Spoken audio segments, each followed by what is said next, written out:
The Joe Rogan Experience. So how you doing, man? Everything all right? Everything good. Walking good? Walking great. Yeah, you look great. totally fine.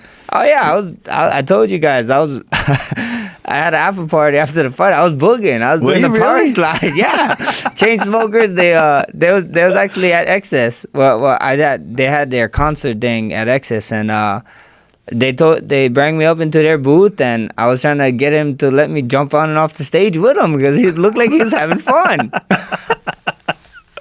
That's amazing, man, because your left leg, it looked like, at least during the fight, it was getting busted up. Yeah, But it's... You're just used to it. Yeah, it is what it is, Yeah. I got to watch the fight a little bit over, and, talking about the fight, a lot of people, actually about the press conference, when I said I thought I won, I think so people is taking it the wrong way. A lot of his fans is taking it the wrong way. It's like, when I was in there, in my mind, I thought I won because when you think about it, I thought I was landing more damaging shots to the head and body. I know the leg kicks he was landing here and there, but I didn't think it was too much until after I saw whatever happened, But at the end of the day, it's like, it's what I said. My legs felt fine. I went to the after party, I danced, and if I put it in this way, of all my title fights, this is the least damage I took in a title fight.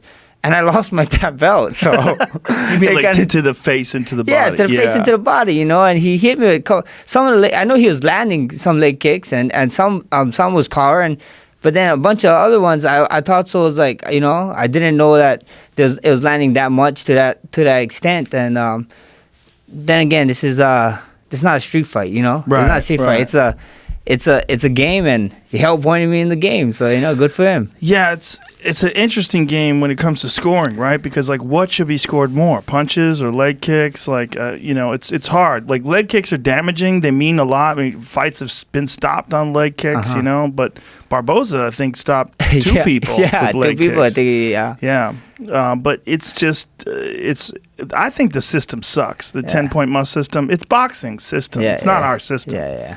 We shouldn't have that system. Yeah. We should have a more comprehensive system that recognizes everything. And then sometimes it's weird too, especially like not technically my fight, but like other fights, like you see people who stick and move nice and this and that, and just because the guy is walking forward, he's winning the fight. Then you see them get into you see people get into scuffles, and then one guy bounce back. It looks like he's retreating, but he's actually not. He landed more in the scuffle, and since he bounced back, they're like, oh, I think that guy that was staying there was actually winning the fight. So it's what you said. It's just super like, some guys like they favor a little bit more thing than another thing, and I think there's a real problem with judges not even being martial artists. That's why that's a giant problem. That's why Burt Watson say, Don't leave this shit to judges. Don't make you but that's easier said than done. It is, especially when you're fighting the best guys in the world too. You can't expose it. It's not smart. It's not a smart way to fight. The way you're fighting is the best way to fight. But the judges should at least have some martial arts experience.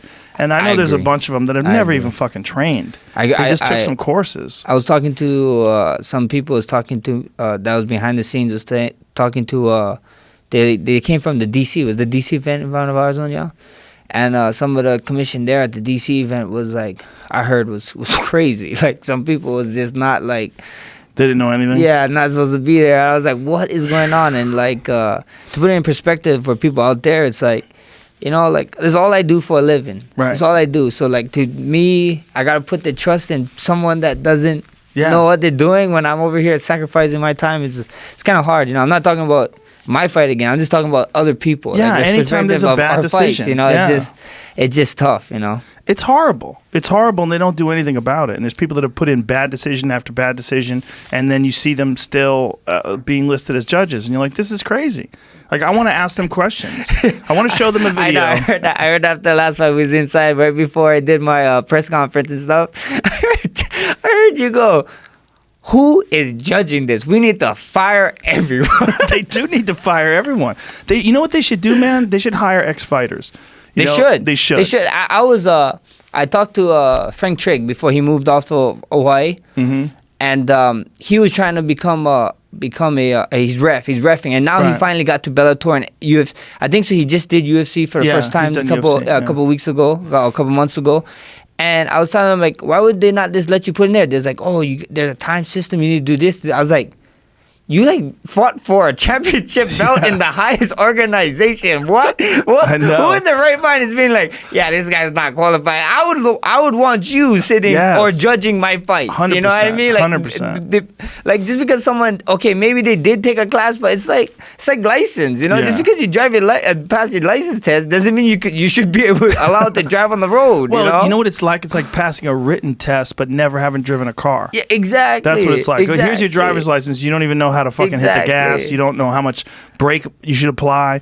When you see some of these people that are judging, you know they've never done anything. They've never done anything. They don't have any idea what's going on. They just have a cursory understanding of fighting, and that's not acceptable for the highest level of the game. Yeah. There's so many ex-fighters that would make amazing referees or judges, and I don't have much of a problem with referees. There's a lot of great referees, but there's so many people that could be great judges. There's so many super fans out there that have been training their whole life that just they're really, really into the sport. A lot of these judges, rather, they're not even fans. Yeah.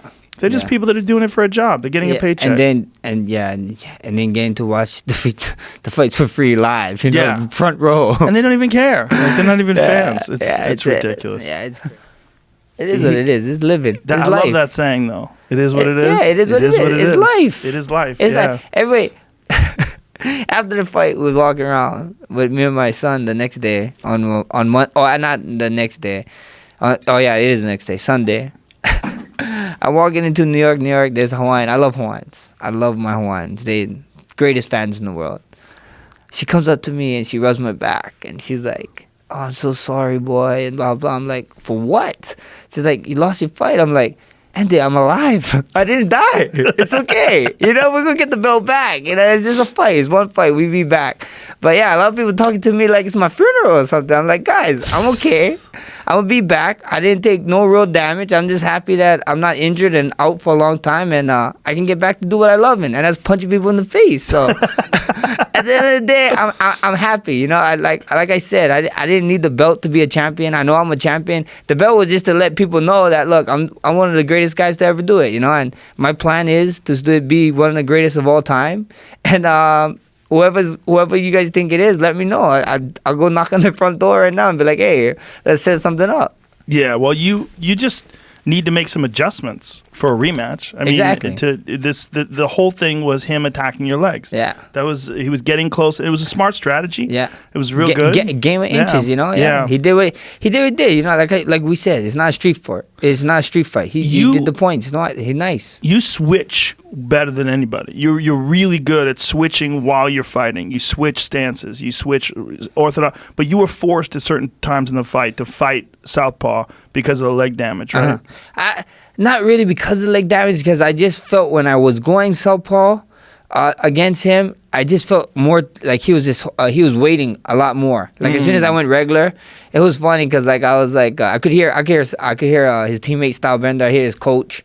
As soon as I go southpaw, they're not really saying anything. And then as soon as I switch back to regular, I hear the word dragon, and dragon was leg kick. I was like, oh, leg kick's coming. Oh, like a dragon tail. Yeah, I don't know what they was calling, but they were saying dragon. It was like a leg kick, so I could hear it in there, and I was like, okay, well, let's go southpaw. See what they start calling here, and they wasn't really calling anything. They was just like, you need to punch now, or you need to move now, and attack. So I guess they wasn't really ready for a southpaw max more than a regular. Because as soon as I went back regular, they was screaming dragon like it was religious or something. So it was crazy.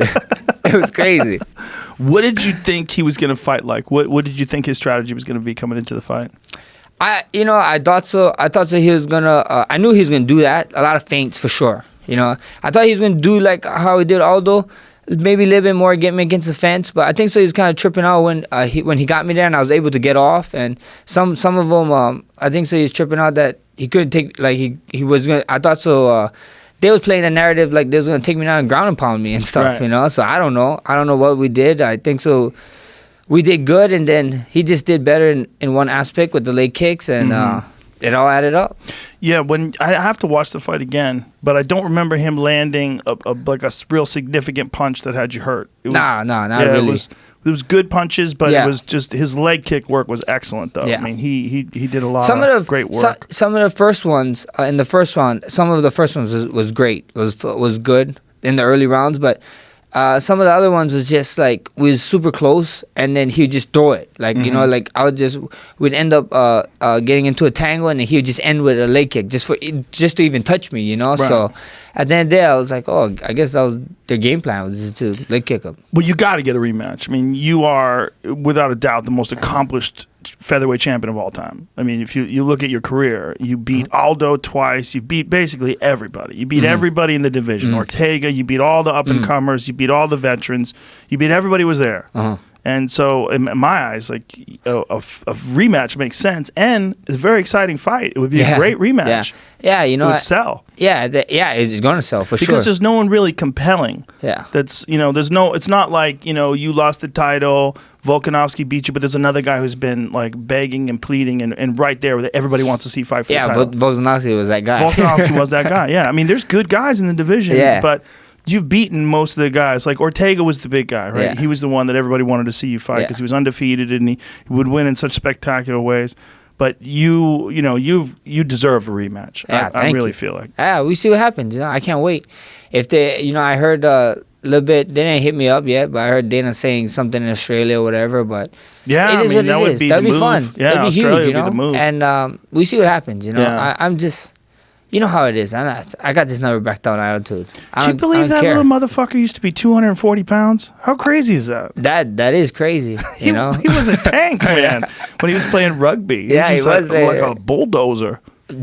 Yeah, I don't know how someone that tall is that heavy. That's kind of crazy, Good for him, man. Maybe like an Andy Ruiz on our hands for a little bit. Well, he was, Well, he wasn't that fat though. He was just jacked. Huge. Yeah, he was just jacked. He's just huge. You still see it in his legs. He's got giant legs. He's a big boy. He's a tough fucking guy, man. It's interesting to see this city kickboxing gym. From Stylebender and Dan Hangman Hooker. Hooker. I was I was like a big motherfucker. Yeah, I was a big Hooker fan for a while. Yeah, for a while. I've been watching him since he was 4. When he was in 45, I was watching him. He's a beast. I was like, we're probably gonna end up fighting each other when he was at 45, and then he went to 55.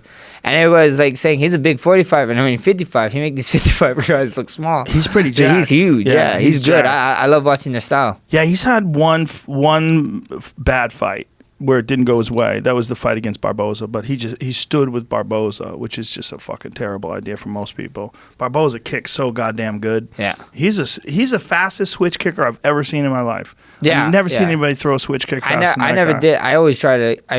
Like I watch his fights, and then I always try to go to the gym and mimic it. I'm like, it's not. yeah, I can't be doing this. I don't even know how he can balance that fast.